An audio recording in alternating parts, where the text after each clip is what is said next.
Corona உலகம் முழுக்க வாட்டி வதச்சு அப்போது இந்தியாவில் எந்த பிரச்சனையும் இல்லாமல் உலகம் ஃபுல்லாக செகண்ட் வேவ்னு அப்போவே போய் லாக்டவுன் பண்ணி முழுசாக உலகத்தையே ரெஸ்ட்ரிக்ட் பண்ணதுக்கப்புறம் இப்போ தான் ஆரம்பிச்சிருக்கு இந்தியாவில் the greatest second wave of corona.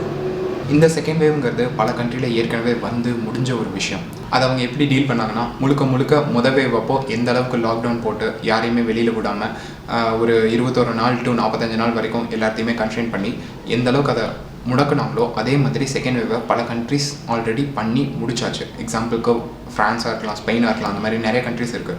But அப்போல்லாம் சேஃபாக இருந்த நம்ம India even at the times நம்மளோட கொரோனா லெவல் பீக்கில் இருக்குதுன்னு சொன்ன டைமில் கூட இந்தியாவில் பெருசாக பாதிப்புன்னு எதுவும் இல்லை, இறப்பு விகிதம் அதிகமாக இல்லை, எல்லாத்துக்குமே ஒரு விதமான இம்யூனிட்டி பவர் இருந்தது. ஸோ ஈஸியாக நம்ம டேக்கிள் பண்ணிட்டோம். பட் இந்த செகண்ட் வேவ்ங்கிறது இப்போ தான் ஸ்டார்ட் ஆகிருக்கு. அதுவும் ஸ்டார்ட் ஆன உடனே மிக தீவிரமான அளவில் இருக்குது. இந்தியா எந்த அளவுக்கு சஃபர் ஆகிட்டு இருக்குன்னா, கரண்ட் சுச்சுவேஷனில் இந்தியாவில் முழுக்கவே நீங்கள் மினிமம் 2 days வெயிட் பண்ணணும். ஆக்சிஜன் சிலிண்டருக்கு அவ்வளோ demand. This is the condition of India in corona second wave. ஏன் மறுபடியும் நம்ம செகண்ட் வேவ்னு சொல்ல வேண்டியது இருக்குன்னு பார்த்தா, நிஜமாலுமே ஃபஸ்ட் வேவுக்கும் செகண்ட் வேவுக்கும் ஒரு சின்ன டிஃப்ரென்ஷியேஷன் இருக்குது. ஃபஸ்ட் வேவ் அப்போவே நிறைய பேர் கேட்டிருப்போம், வைரஸ் வந்து மியூட்டேட் ஆகுது அப்படின்னு. அந்த டைமில் என்ன பேசிகிட்டு இருந்தாங்கன்னா, ரொம்ப ஹாட்டான கிளைமேட்டில் வைரஸ் இருக்காது, செத்து போயிடும்னு பேசிகிட்டு இருந்தாங்க. பட் நம்மளை விட ஹாட்டர் கண்ட்ரியான துபாய், அந்த மாதிரி கல்ஃப் கண்ட்ரிஸ் எல்லாமே கொரோனா பயங்கரமாக அஃபெக்ட் பண்ணிட்டு தான் இருந்துச்சு. ஸோ எதனாலன்னு பார்த்தா அது வைரஸ் மியூட்டேட் ஆகிடுச்சு. இப்போ அதே மாதிரி இந்த செகண்ட் வேவ் அப்போது பயங்கரமாக வைரஸ் மியூட்டேட் ஆகிருக்கு. ஒரு டாக்டர் ஃப்ரெண்ட் கிட்ட விசாரித்தேன். அவன் சொல்கிறான், கிட்டத்தட்ட 600 ஸ்ட்ரெயின்ஸ் பக்கம் இருக்குது இந்தியாவில் மட்டும் அப்படின்னு சொல்கிறான். நீங்கள் ஆல்ரெடி மீம்ஸ் மூலியமாகவோ நியூஸ் மூலியமாகவோ கேள்விப்பட்டிருக்கலாம். ஆந்திரா, வைசாக் அங்கே இருக்கிற வைரஸ் ஸ்ட்ரெயின் எல்லாம் வந்துட்டு மோர் தென் 15% மேலே ரொம்ப வைரலண்ட்டாக இருக்குது, ரொம்ப ஈஸியாக கில் பண்ணக்கூடிய கெப்பாசிட்டி இருக்குது அப்படிங்கிற மாதிரியெல்லாம் நீங்கள் கேள்விப்பட்டிருக்கலாம். ஸோ செகண்ட் வேவ் வரதுக்கும் அது இவ்வளோ தீவிரமாகிறதுக்கும் நிஜமாலுமே காரணம் என்னென்னா இந்த மியூட்டேஷன் தான். இந்த செகண்ட் வேவ் ப்ராப்ளமேட்டிக்காக எப்படி டிஃப்ரென்ஷியேட் ஆகுதுன்னா, ஃபர்ஸ்ட் வேவ் அப்போது ஒருத்தருக்கு கொரோனா இன்ஃபெக்ட் ஆகிடுச்சு அப்படின்னா மினிமம் 14 to 15 days அவங்களுக்கு வந்துட்டு அந்த வைரஸ் அவங்க உடம்புலேயே தான் இருக்கும், எந்த சிம்டம்ஸும் தெரியாது, கொஞ்சம் கொஞ்சமாக டெவலப் ஆகும். ஆஃப்டர் 14 days அப்புறம் தான் உங்களுக்கு ஃபீவருங்கிறதே ஃபீல் ஆக ஆரம்பிக்கும். லைக் ஏதாவது பிரச்சனை, ஏதாவது உங்களுக்கு வந்துட்டு உடம்புல தொந்தரவு பண்ணுதுங்கிறதே உங்களுக்கு 14 days கழிச்சு தான் தெரிய ஆரம்பிக்கும். இந்த செகண்ட் வேவ் அப்போது இந்த வைரலன் ஸ்ட்ரெயின்ஸ் 3 to 4 daysலேயே உங்கள் பாடியில் தொந்தரவு பண்ண ஆரம்பிச்சிடும். For the worst cases death ரொம்ப ரேராக இருந்த ஃபஸ்ட்டு வேவ் விட ஒரு 7 to 8 days ரொம்ப வீக்காக இருக்கிறவங்க இறந்துட்டு இருக்காங்க. இதுதான் செகண்ட் வேவுக்கும் ஃபஸ்ட் வேவுக்கும் இருக்கிற மேஜர் டிஃப்ரென்ஸ். ஸோ நீங்கள் ஈஸியாக அஃபெக்ட் ஆகுறீங்க, ரொம்ப சீக்கிரமாக அஃபெக்ட் ஆகுறீங்க, அண்ட் அஃபெக்ட் ஆகக்கூடிய வைரல் ஸ்ட்ரெயின்ஸ் எல்லாமே ரொம்ப சிவியராக அஃபெக்ட் பண்ணுது. This is the difference between the first wave and the second wave and the impacts that it creates. இது வந்து மீம்ஸ் மூலியமாகவோ நியூஸ் மூலியமாகவோ இல்லை பேச்சுவார்த்தையிலோ இது ஆல்ரெடி எல்லாமே கன்வே ஆகிருக்கும். So these are not new informations. But the problem is vaccination.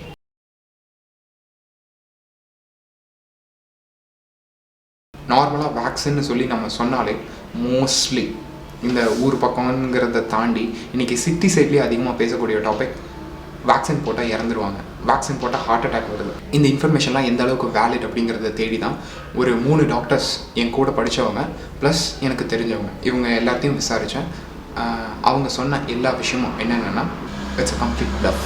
இது ஒரு சுத்த அக்மார் பொய். அதுக்குன்னு வேக்சினில் காம்ப்ளிகேஷன்ஸே இல்லையான்னு கேட்டால் டெஃபினட்டாக இருக்குது. அது என்னென்ன காம்ப்ளிகேஷன்ஸ் இருக்குது, யாரெல்லாம் வேக்சின் எடுத்துக்கக்கூடாதுங்கிறத பின்னாடி பார்க்கலாம். நிஜமாலுமே வேக்சினை சுற்றி என்ன நடந்துட்டு இருக்குங்கிறத இப்போ ஒரு ரேட்டு பார்த்துடலாம்.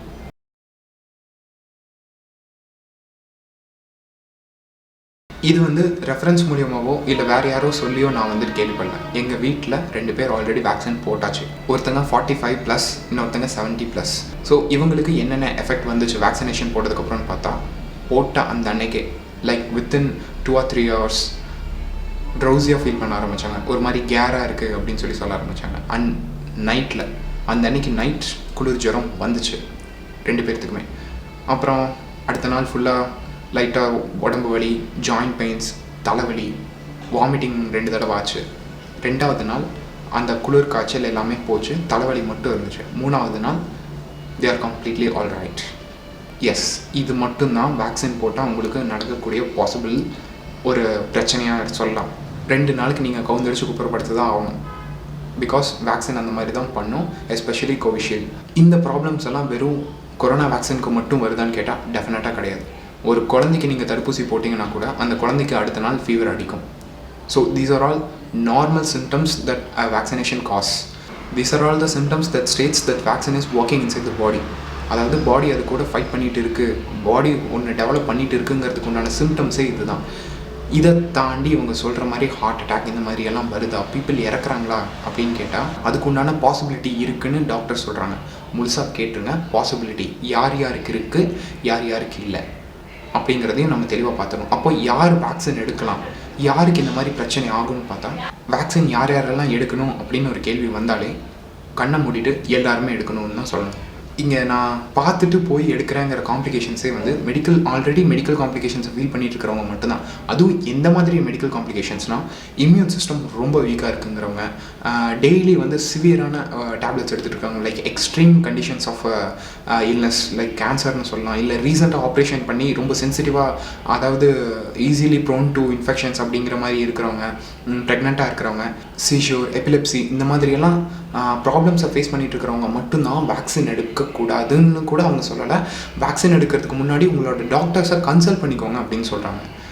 ஸோ அவங்களுக்குன்னு, அதாவது ப்ரீ வேக்சினேஷன் டெஸ்ட் அப்படின்னு ஒன்று நார்மலாகவே இருக்குது. அது எல்லா பக்கமும் முதல்ல பண்ணணும். இந்தியாவில் இப்போ இருக்கிற சுச்சுவேஷனுக்கு நம்ம பெட்டு கிடைக்கிறதே சிரமப்பட்டு இருக்கிற இந்த டைமில் போய் நம்ம ப்ரீ வேக்சினேஷன் டெஸ்ட்லாம் எடுக்க முடியுமானா டெஃபினட்டாக கிடையாது. டெஃபினட்டாக அது பாசிபிள் இல்லை.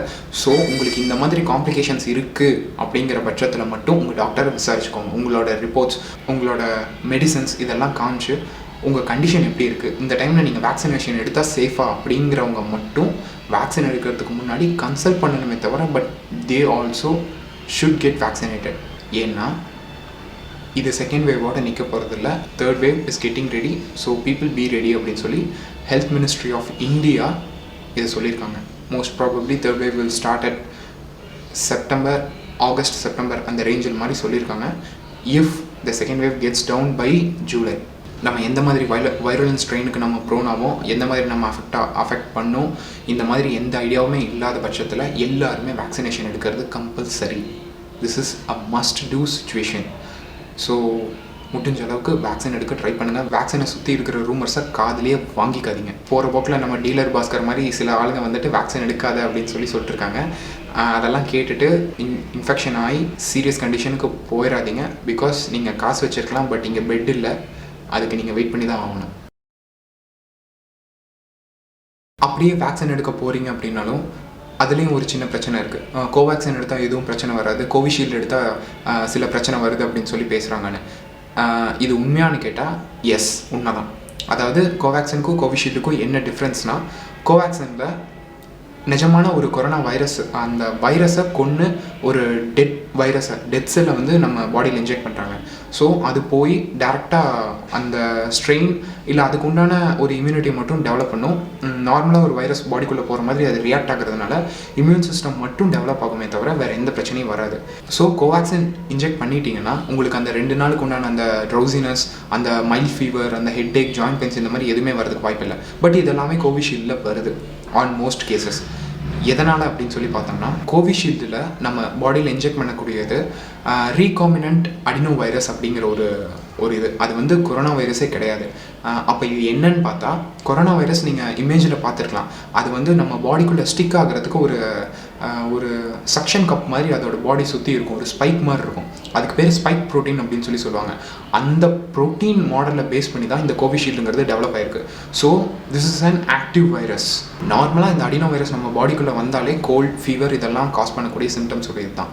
அந்த அடினோ வைரஸோட ஸ்பைக் ப்ரோட்டீனை மட்டும் கொரோனா வைரஸ்க்கு ஏற்ற மாதிரி மாற்றி அந்த ஸ்ட்ரெயின் பாடிக்குள்ளே வந்துச்சுன்னா எப்படி அதை டிஃபெண்ட் பண்ணணுங்கிற அந்த மாடலை மட்டும் வச்சு தான் கோவிஷீல்டை டெவலப் பண்ணியிருக்காங்க. So it is not completely based for corona virus. எந்த வைரஸ் அந்த ஸ்பைக் ப்ரோட்டீனோட உள்ளே வந்தாலும் அதை டிஃபெண்ட் பண்ணக்கூடிய கெப்பாசிட்டி கோவிஷீல்டுக்கு இருக்குது. So it is a living adeno virus model. இதனால தான் நம்ம கோவிஷீல்டு போட்டால் நமக்கு அந்த 2 நாளைக்கு காய்ச்சல் வருது. பிகாஸ் அது உள்ள நிஜமாலுமே அது ஒரு லைவ்லி வைரஸ் தான் இன்ஜெக்ட் பண்ணுறாங்க. அது நார்மலாக ஒரு ஃபீவர் காஸ் பண்ணக்கூடிய கெப்பாசிட்டியுடைய வைரஸ் தான். So this is why Covishield inject பண்ணக்கூடிய பேஷண்ட்ஸ் எல்லாம் வந்துட்டு அந்த ஃபீவருக்கு ப்ரோன் ஆகுறாங்க. But no worries. ஸோ அதை பார்த்து பயப்படக்கூடிய அளவுக்கு அதில் எந்த ப்ராப்ளமும் இல்லை. ஸோ கோவேக்சின் கிடச்சா தான் போடுவேன், கோவிஷீல்டு கிடச்சா போட மாட்டேன் அப்படிங்கிற மாதிரி ஏதாவது நினச்சிட்டு இருந்தீங்கன்னா ப்ளீஸ் அதெல்லாம் எதுவும் வேணாம். பிகாஸ் உயிர் முக்கியம். எதனாலன்னு பார்த்துக்கிட்டிங்கன்னா, தேர்ட் வேவ் இஸ் அன்அவாய்டபிள்னு சொல்லி ஆல்ரெடி சொல்லிட்டாங்க. அங்கங்கே ஒரு சிலருக்கு இருக்கக்கூடிய இந்த வைரல் ஸ்ட்ரெயின்ஸ் மியூட்டேட் ஆக ஆரம்பிச்சிச்சுன்னா மறுபடியும் அது ஸ்ப்ரெட் ஆக ஆரம்பிக்கும். அப்படி தான் இந்த செகண்ட் வேவுக்கு நம்ம ஆக்சிடென்ட்லாம் தள்ளப்பட்டிருக்கோம். இப்போ நம்ம வேக்சின் எடுக்காமல் விட்டுட்டோம்னா ஆல்ரெடி நம்ம தேர்ட் வேவுக்கு ஒரு பாசிபிள் இருக்குன்னு யூனியன் ஹெல்த் மினிஸ்ட்ரி சொல்லிடுச்சு. ஸோ இந்த வைரல் ஸ்ட்ரெயின் ஒரு வேலை சிவியரானாலோ இல்லை நார்மலாக போனால் கூட நம்ம வேக்சின் எடுத்துருக்கும் போது ஒரு அளவுக்கு நம்ம பாடி அதை டிஃபெண்ட் பண்ணுறதுக்காவது ரெடியாக இருக்கும். நம்ம உடம்புல ஒரு அளவுக்காவது இம்யூனிட்டி இருக்கும். சப்போஸ் இது எதுவுமே இல்லை அப்படின்னா ஒன்றுமே பண்ண முடியாது. செகண்ட் வேவோட நிலைமைக்கே இந்தியா தாங்கலை. ஸோ தேர்ட் வேவ் அப்படின்னு ஒன்று வந்துச்சுன்னா மறுபடியும் ஒரு லாக்டவுன், எக்கனாமிக்கலாக, மென்டலாக இந்த மாதிரி எப்படி இந்த மாதிரி ஒரு சுச்சுவேஷனை நம்ம ஃபேஸ் பண்ண முடியுமா அப்படிங்கிறத உங்களுக்கு நீங்களே கொஸ்டின் பண்ணிக்கோங்க. ஸோ தேர்ட் வேவ் அப்படின்னு ஒன்று வரத்துக்குள்ளே முக்கால்வாசி எல்லோரும் வேக்சினேஷன் எடுத்துக்கோங்க. ஹர்ட் இம்யூனிட்டி மாதிரி எல்லாம் க்ரியேட் ஆகிடுச்சுன்னா இந்த வைரஸ் ஒன்றுமே இல்லாமல் போயிடும். ஸோ தேர்ட் வேவுங்கிறது ஜஸ்ட் லைக் தட் நம்ம கடந்து போயிட முடியும், only if you have taken vaccinations. So vaccination சுற்றி இருக்கிற ரூமர்ஸ் எல்லாம் நம்பாதீங்க. இங்கே நிறைய டாக்டர்ஸ் கையை கொப்பி கெஞ்சிட்டு இருக்காங்க, வேக்சினேஷன் எடுத்துக்கோங்க, எங்களால் நிறையா பேஷண்ட்டை பார்க்க முடியல அப்படின்னு. ஸோ நம்மளும் சேர்ந்து அவங்கள கொடுமைப்படுத்த வேணாம். நம்ம பங்குக்கு வேக்சினேஷன் எடுப்போம், வீட்லேயே இருப்போம், சேஃபாக இருப்போம். மீண்டும் உங்களை இன்னொரு வீடியோவில் சந்திக்கிறேன். அது வரைக்கும் பை பை, பீஸ்.